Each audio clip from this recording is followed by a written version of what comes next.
Ouça agora o devocional Reformado Vida Nova. E hoje eu vou falar de um tema que talvez seja muito caro para nós e que é um tema que nós precisamos reafirmá-lo, nós precisamos lembrá-lo, nós precisamos discutir, conversar sobre esse tema.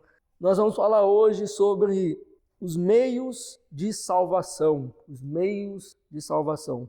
Nós vamos falar sobre o caminho determinado por Deus para alcançar o seu povo. O caminho determinado por Deus para alcançar o seu povo. E quando nós falamos sobre esse tema, nós falamos sobre a soberania divina e falamos também sobre a responsabilidade humana.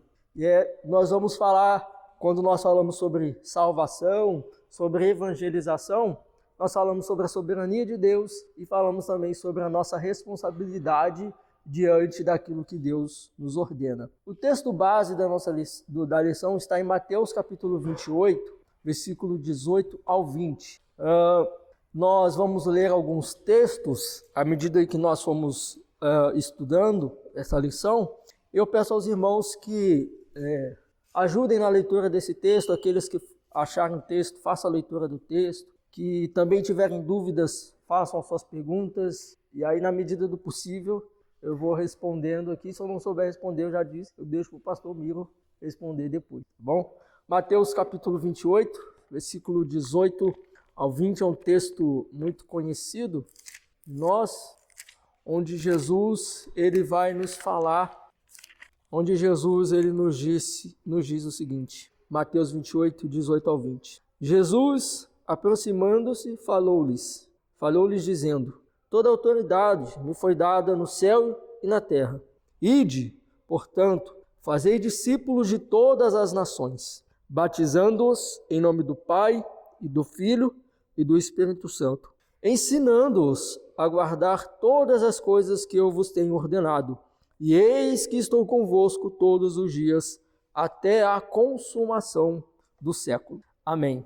Meus irmãos, por muito tempo, principalmente no período da Idade Média, em que a Igreja Romana ela tinha o domínio, nós vamos ver que essa questão da evangelização ela ficou muito ligada ao poder que a Igreja tinha. Por exemplo, se a Igreja ela chegasse em determinado local, se ela chegasse em uma determinada região, se ela conquistasse determinado povo ou terra, não se era necessário evangelizar, porque teoricamente eles já entendiam que aquele povo já era deles. Então não tinha necessidade de evangelizar, não tinha necessidade de anunciar o evangelho da salvação, não tinha necessidade de anunciar o evangelho de Cristo Jesus, do arrependimento.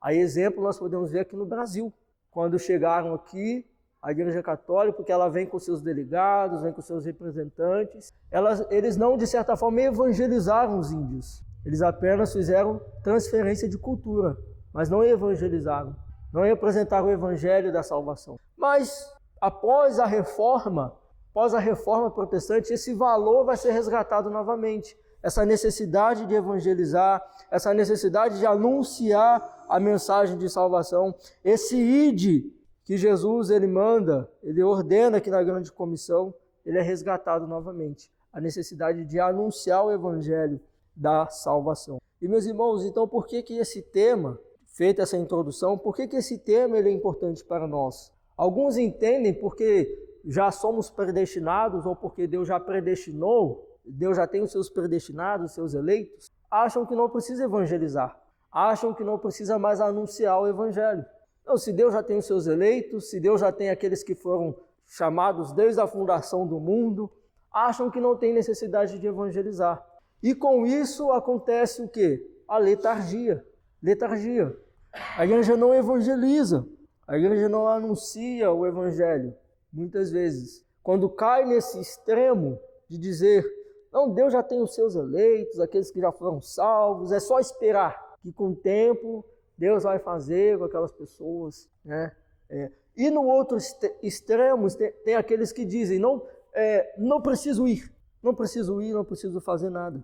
Ou para que eu vou evangelizar se aquele de lá não é eleito, ou aquele de lá já é eleito, não vai adiantar nada. Então, nesse sentido, causa muita confusão e aí prejudica a evangelização, prejudica o ide do Senhor, o mandato do Senhor. E nessa lição nós vamos tentar, nós não vamos corrigir todos os erros nesse sentido, sobre essa questão, mas nós vamos falar aqui algumas questões que são muito caras para nós, muito importantes para nós. Como eu disse, na salvação há a soberania de Deus, mas há a responsabilidade humana. É Deus quem salva, mas Deus nos deu essa responsabilidade de ir e anunciar o Evangelho.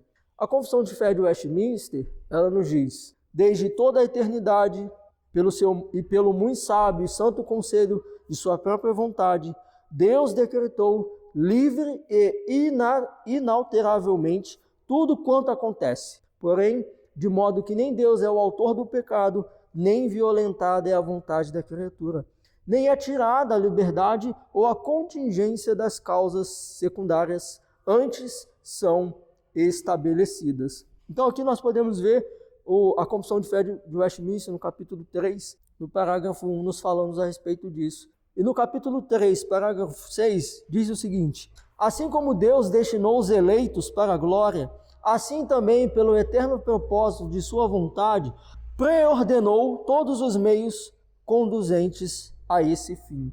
Ou seja, os meios necessários, Deus ele decretou a salvação, ele decretou aqueles que serão salvos na sua soberania, mas ele determinou, ele preordenou os meios conduzentes para esse fim, para que os eleitos alcancem a salvação. Não é por osmose simplesmente, mas tem os meios para que os eleitos alcancem essa salvação.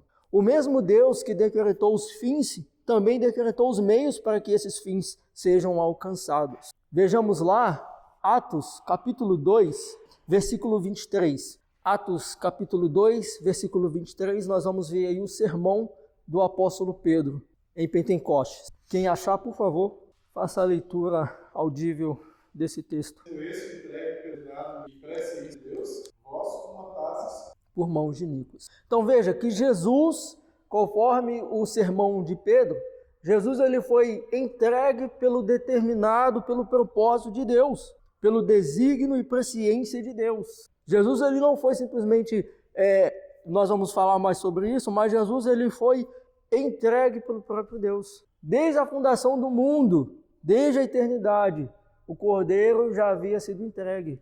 Deus não foi pego de surpresa. Não foi simplesmente um plano bem elaborado dos homens, ou não foi um plano de Satanás para que Jesus morresse. A morte de Jesus foi determinado pelo desígnio de Deus.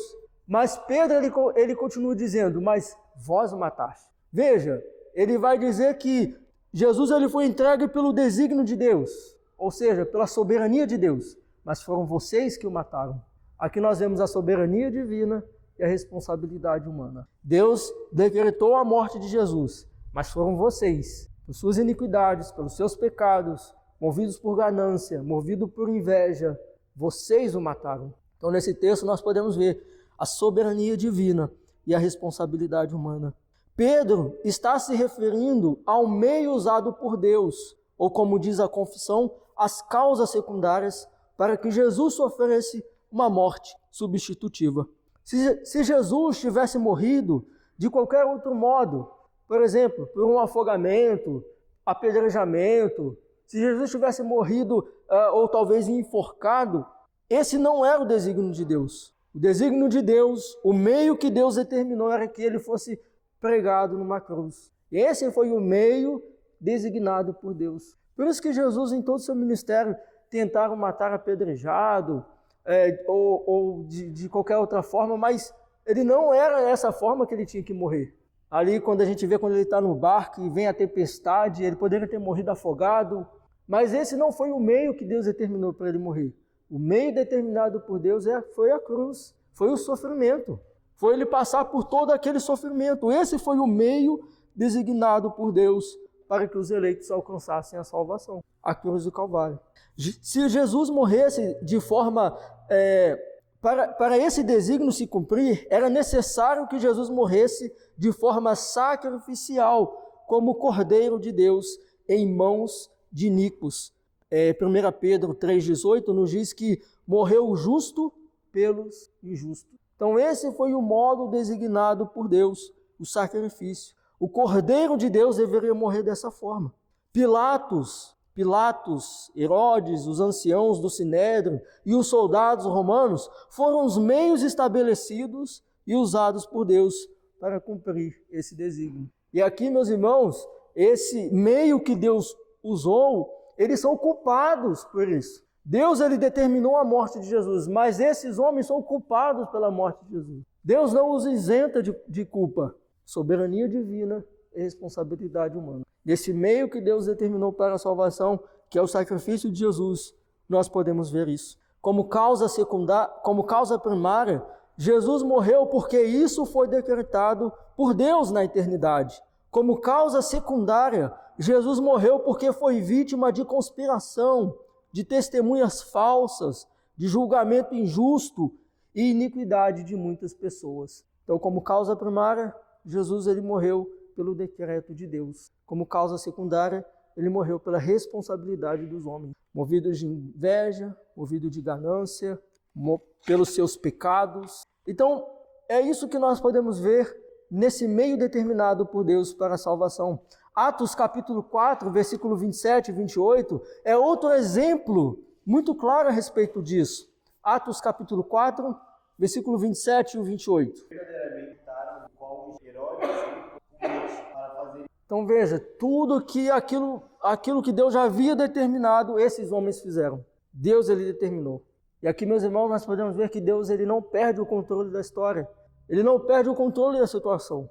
Aquela situação poderia parecer que era o fim, que já era, mas eles estavam cumprindo exatamente o propósito de Deus. E por aquilo que eles fizeram, eles serão condenados, eles serão responsabilizados. Por isso que eu digo que é uma coisa muito cara para nós, quando nós falamos da soberania divina e a responsabilidade humana.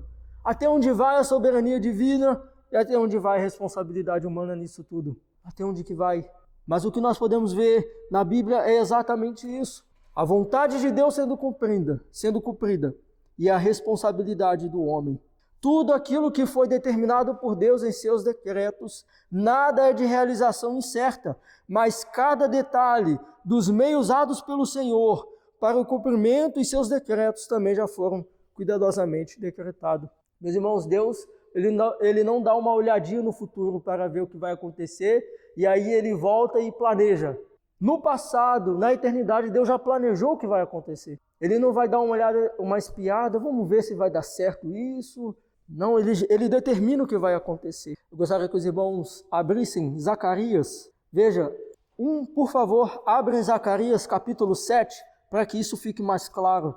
Zacarias capítulo 7, leia do versículo 9 ao 14. Outro, abre lá em Zacarias capítulo 8, versículo 9 e 10. Zacarias capítulo 7, versículo 9 ao 14. Falará o Senhor dos exércitos, dai juízo verdadeiro, mostrai bondade e misericórdia a cada um. Não ouve mais a viúva nem o órfão, nem o estrangeiro nem o pobre, cada um mal. Eles, porém, não quiseram atender, e rebeldes, postas, e ensureceram, fizeram o seu coração, para que não ouvissem a lei, as palavras dos exércitos, profetas. Daí, grande no meio, eles também clamaram, espalharam o bilhão de todas as não, a terra foi solada atrás de sorte, passaram a terra.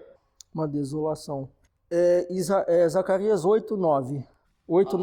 Senhor, sejam fortes a todos nós, e neste estas palavras, a saber da casa, para que... Aí o 10 ele vai dizer assim: porque antes daqueles dias não havia salário para homens, nem os animais lhes davam ganho. Não havia paz para o que entrava, nem para o que saía, por causa do inimigo. Porque eu incitei todos os homens, cada um contra o seu próximo. Veja, meus irmãos, no primeiro texto que foi lido, nós podemos ver que Deus ele está culpando os homens por aquilo que eles fizeram. Deus está falando, vocês fizeram o que é errado, vocês são de dura cerviz, mas aqui no capítulo 8 nós podemos ver, eu incitei todos os homens, cada um contra o seu próximo. Nesse mesmo texto nós podemos ver a soberania divina e a responsabilidade humana. Foi Deus quem incitou cada um contra o seu próximo, mas Deus ele diz, é culpa de vocês. Então veja que na Escritura há todo esse paralelo entre a soberania divina e a responsabilidade humana. E nós, meus irmãos, quando nós olhamos até pela situação de Judas, alguns dizem, mas Judas ele é indesculpável. Judas é indesculpável, mas nós podemos ver que Deus ele determinou Judas para trair Cristo Jesus e ele será culpado por aquilo. Soberania divina e a responsabilidade humana. E quando nós falamos a respeito da salvação, a soberania divina na salvação, Deus determinou um meio para isso, para a salvação. E o meio que ele determinou era a morte sacrificial de seu filho. Mas foram os homens que entregaram Jesus. Foram os homens que entregaram Jesus. Então, quando nós falamos de salvação, nós precisamos entender as causas secundárias e os meios da salvação. E o segundo ponto da nossa lição, ela nos fala então a pregação do Evangelho. Se Jesus então ele veio e morreu pelo decreto de Deus, pela vontade de Deus, e ele foi morto também pela responsabilidade dos homens, agora nós temos a responsabilidade de anunciar esse Evangelho. Somos chamados a anunciar esse Evangelho. Muitos dizem, se Deus já predestinou quem vai ser salvo, então não precisamos pregar o Evangelho. Essa doutrina é um forte impedimento à evangelização e às missões. Lê do engano, meus irmãos. Lê do engano. A predestinação, ela deve nos pulsionar, nos motivar a evangelizar muito mais do que a letargia. Porque nós temos a plena certeza que Deus vai cumprir a sua vontade. Enquanto a teologia arminiana coloca nessa questão da evangelização, enquanto ela coloca a responsabilidade toda no homem, e aí você tem que falar bem, tem que convencer outra pessoa, é você quem convence a outra pessoa do Evangelho. E aí, se você não consegue convencer, ou aqueles seguindo essa teologia arminiana que não conseguem convencer, muitas vezes se sentem frustrados, desanimados, porque eles não conseguem alcançar aquele X número de pessoas, porque eles não conseguem convencer o irmão ou a esposa que está vivendo uma vida errante, e aí ele se sente frustrado porque ele acha que depende dele, ele acha que depende da capacidade dele, ele acha que depende da habilidade dele para fazer aquilo. O pastor, muitas vezes, dessas teologias arminianas, fazem apelos, mais apelos, e não vai ninguém lá na frente, ele se sente frustrado porque ele acha que a mensagem dele não é eficaz, a mensagem dele não está sendo boa, e aí começa a se fazer eventos e mais eventos, e cultos e mais cultos, e campanhas e mais campanhas para atrair mais pessoas para ganhar almas para Jesus. E muitas vezes vem a frustração, vem o desânimo, o cansaço, porque a dependência está nele, no homem.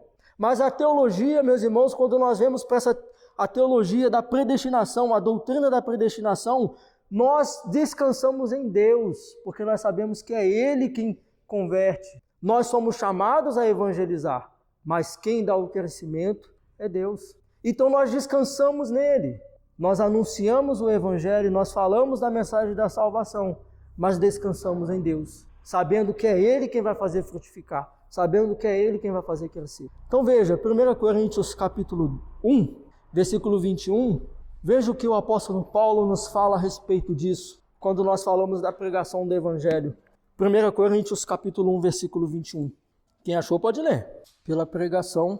Então veja que o apóstolo Paulo nos fala que na sabedoria de Deus, os que creem serão alcançados através da pregação do Evangelho.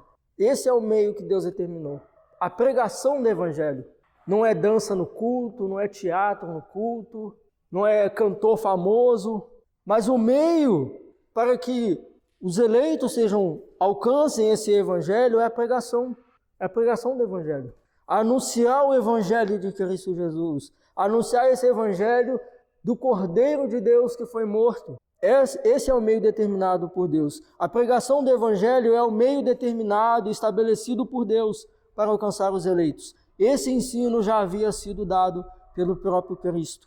O texto que nós lemos, ide por todo mundo e pregar o Evangelho. Esse é o meio que Deus determinou. A ideia de abrir mão da evangelização e das missões, imaginando que no devido tempo o Senhor cuidará para que os eleitos sejam salvos, é estranho à Escritura. Devemos pregar o Evangelho a toda a criatura justamente porque esse é o meio estabelecido por Deus para alcançar os perdidos e eleitos para a salvação. A doutrina da predestinação é uma importante alavanca que as impulsiona e motiva. Então veja, não está escrito na testa de quem é eleito, de quem não é eleito, não está claro. E por isso nós anunciamos a toda criatura. Nós anunciamos a todos. E aqueles que de fato foram eleitos vão ouvir a mensagem do Evangelho, vão receber essa mensagem e converterão seu coração de pedra em coração de carne. Quando Paulo pregou em uma sinagoga de Antioquia, da Pisídia, Atos capítulo 13, versículo 48 e 49, vai dizer que creram todos os que haviam sido determinados para a vida eterna e divulgava-se a palavra do Senhor para toda aquela região. Então, quando Paulo ele prega a mensagem do Evangelho, todos aqueles que herdariam ou que já eram eleitos, creram, aceitaram a mensagem. Não foi em vão a mensagem do apóstolo Paulo. Em seu trabalho missionário, cumpria-se o desígnio do Senhor de estabelecer a salvação aos gentios. E os que tinham sido destinados para a vida eterna, creram na pregação do Evangelho. É isso que nós devemos fazer, anunciar o Evangelho, anunciar as boas novas a toda criatura, indistintamente, seja ele rico, pobre, alto, magro, negro, branco, mulher, homem. Devemos anunciar o Evangelho e todos aqueles que desde a fundação do mundo já foram destinados para a salvação receberão essa mensagem. E o terceiro e último ponto da nossa lição, enquanto o primeiro ponto nós falamos das causas secundárias da salvação, as causas secundárias, causas primárias da salvação.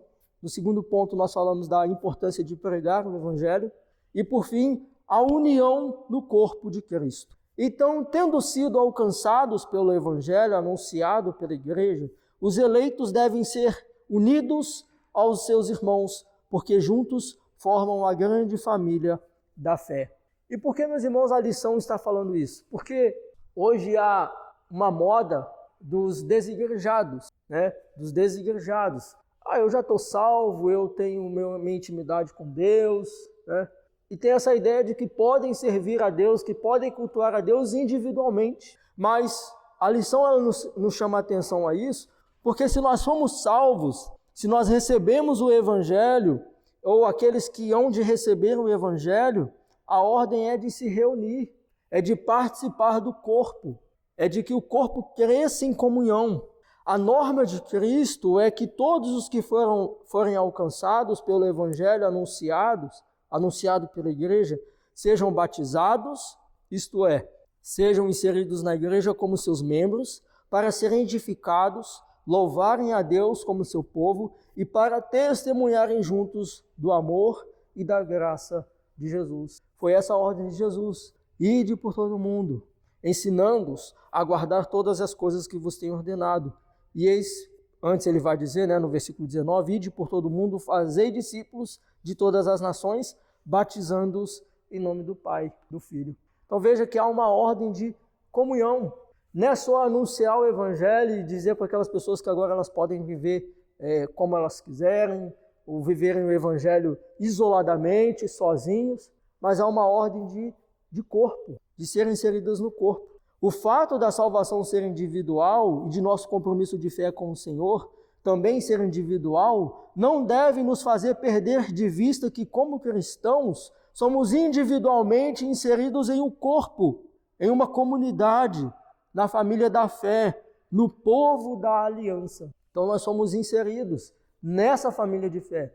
E individualmente somos salvos pelo Senhor, mas como corpo nós crescemos, nós exortamos uns aos outros, nós ensinamos uns aos outros, aconselhamos uns aos outros, oramos uns pelos outros nesse corpo da família da fé. E é essa metáfora que Paulo ele vai usar em 1 Coríntios capítulo 12 a respeito do corpo bem ajustado.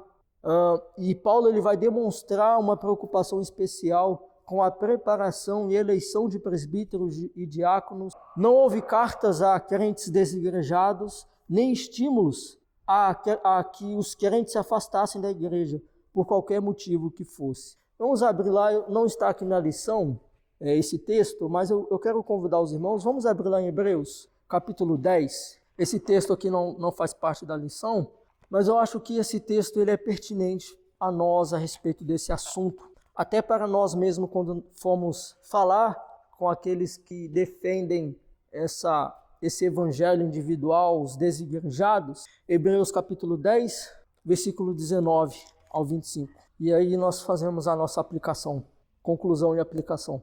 Hebreus capítulo 10, versículo 19 ao 25 nos diz: Tendo, pois, irmãos, intrepidez para entrar no Santo dos Santos, pelo sangue de Jesus. Ele vai falar isso daí, tendo, pois, irmãos, intrepidez, né, para entrar no Santo dos Santos, pelo sangue de Jesus, visto a tudo aquilo que ele disse a partir aí do capítulo 10, tá? Então, pelo novo e vivo caminho que ele nos consagrou pelo véu, isto é, pela sua carne, e tendo grande sacerdote sobre a casa de Deus, aproximemo-nos com sincero coração, em plena certeza de fé, tendo o coração purificado de má consciência e lavado o corpo com água pura. Guardemos firmes a confissão da esperança sem vacilar, pois quem fez a promessa é fiel. Consideremo-nos também uns aos outros, para nos estimularmos ao amor e às boas obras. 25. Não deixemos de congregar-nos, como é costume de alguns. Antes, façamos admoestações, e tanto mais quando vedes que o dia se aproxima. Meus irmãos, esse texto, nesse assunto, ele é importante para nós, porque aqui nós vemos o autor da carta falando de algo no versículo 19 que é interessante. Tendo intrepidez para entrar no Santo dos Santos. Nós conhecemos o contexto do Antigo Testamento, como que era toda a liturgia para o povo, para o sacerdote, para o sumo sacerdote entrar diante da presença de Deus. Os irmãos sabem que o sumo sacerdote, quando ele ia entrar no Santo dos Santos, tinha que amarrar uma corda na cintura do sumo sacerdote, porque caso ele morresse lá dentro, os que estavam lá fora não precisavam entrar, mas puxavam o sumo sacerdote para fora. Então havia toda aquela liturgia, tinha que sacrificar animais, e isso era feito uma vez por ano. Mas o autor da carta aos Hebreus, ele vai dizer, isso tudo acabou, não precisamos mais disso. Não precisamos de sumo sacerdote, não precisamos de carnificina, de matança de animais. Agora nós temos que ter intrepidez para entrar no santo. O sacerdote, o sumo sacerdote, ele tinha que ter toda aquela preparação para entrar diante do Senhor. Mas agora nós temos que ter intrepidez. Essa intrepidez que ele está falando. Irmãos, intrepidez para entrar no Santo dos Santos. E aí veja, pelo sangue de Jesus. Não é pelo sangue de animais, não é pelo sangue de... É pelo sangue de Jesus. Pelo sangue de Jesus agora nós podemos ter intrepidez para entrar no Santo dos Santos. Pelo novo e vivo caminho que ele nos consagrou pelo véu. Isto é, pela sua carne. Pelo seu sacrifício, como nós falamos aqui. E tendo o grande sacerdote sobre a casa de Deus. E aí ele vai dizer, portanto, por causa de Cristo Jesus, por causa do seu sangue, nós devemos, no versículo 22, nos aproximemo-nos com sincero coração. Devemos estar diante do Senhor com um sincero coração. Versículo 24. Aí ele vai falar no versículo 22 como que é esse sincero coração, mas aí no versículo 23 ele vai falar, então por isso, guardemos firmes a confissão da esperança. No versículo 24, no versículo 23 ele disse, né, guardemos firmes. No versículo 24, por causa disso, meus irmãos, consideremos-nos também uns aos outros, para nos estimularmos. E no versículo 25, e aqui ele vai fechar com algo magistral. Meus irmãos, se agora nós temos comunhão com Deus, se nós temos acesso a Deus, se nós podemos estar diretamente em acesso a Deus, nós devemos agora ter comunhão uns com os outros. Se agora nós podemos ter intrepidez para entrar no Santo dos Santos, podemos ter comunhão com Deus, agora nós devemos ter comunhão uns com os outros, conforme o versículo 25.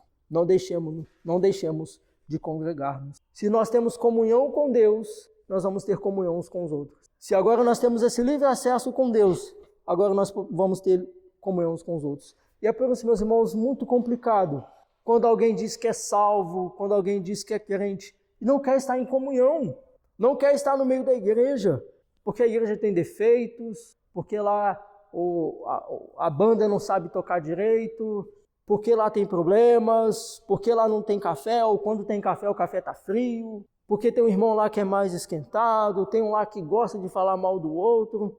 Meus irmãos, a ordem é de congregar-nos. E é nessa igreja imperfeita que nós somos edificados, que nós crescemos. Essa é a ordem do Senhor. Então, eu acho muito complicado quando alguém diz que é crente, que é salvo, mas não gosta de estar em comunhão. Não gosta de estar em comunhão uns com os outros. Então, para finalizar, essa é a ordem do Senhor.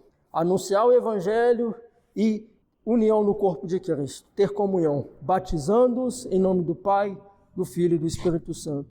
Para nossa conclusão, em sua sabedoria eterna, Deus decretou quem será salvo. Contudo, longe de ser um desestímulo ao esforço missionário e à evangelização, essa doutrina bíblica aquece o coração do cristão, dando-lhe a certeza de que todos os eleitos serão alcançados pela mensagem do Evangelho, chamados por ela e salvos pela graça de Deus por meio de Cristo. Isso o estimula a se envolver ativamente na pregação do Evangelho e no apoio a missões e a se relacionar com os outros crentes em Cristo como seus irmãos, membros do mesmo corpo, para darem testemunho da graça de Deus como corpo de Cristo, cumprindo seu papel como causa secundária para alcançar pecadores com a mensagem da salvação. Nós vimos a soberania divina e a responsabilidade humana.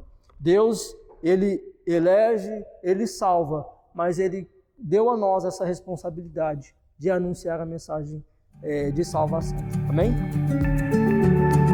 Você ouviu o Devocional Reformado Vida Nova.